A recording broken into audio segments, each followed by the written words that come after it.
my name is Gary Waal. I'm president of Gary Waal and Associates, a consulting firm specializing in financial services. Prior to joining Gary Waal and Associates, I was 27 years general counsel with New Edge, which is a joint venture between Société Générale and Crédit Agricole. And before that, I was a senior trial attorney with the Commodity Futures Trading Commission, and before that, a lawyer with the Wall Street law firm of Mudrose, Guthrie, and Alexander. I currently serve as a special advisor to the Futures Industry Association in the United States, and I'm vice chairman of the Institute for Financial Markets.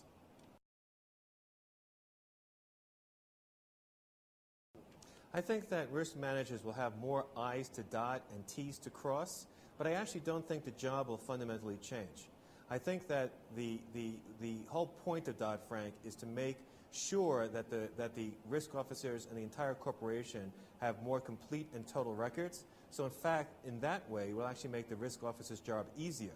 But the risk manager has always been responsible for monitoring credit, market risk, and I think those basic practices will continue.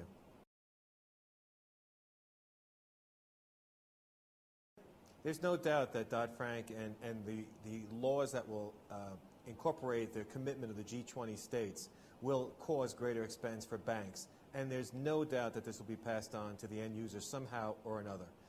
I think that the claims of great expense are probably overstated, but I also think that the government's claims of little expense are also overstated. It will be more expensive, and we'll find out how much as time goes on.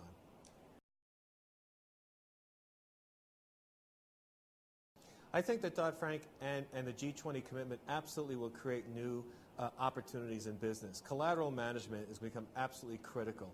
All the efforts of regulators since 2008 have worked to basically decrease the leverage of banks and financial institutions. And when liquidity is dried up, that means loans are going to become less and less available. At the same time, Dodd-Frank and the G20 commitment are going to require more cash by end users and participants in the derivatives industry. That cash has to come somewhere. And I think that financial engineers will help end users figure out how to get that cash.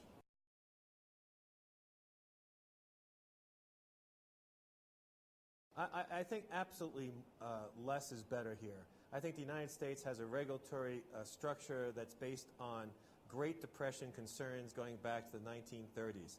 I think most of the regulators around the world, such as here in Mexico, have actually adapted to a more modern analysis, which is that most financial products are totally fungible. If financial products are fungible and the same participants are providing those products, it only makes sense to have a single regulator.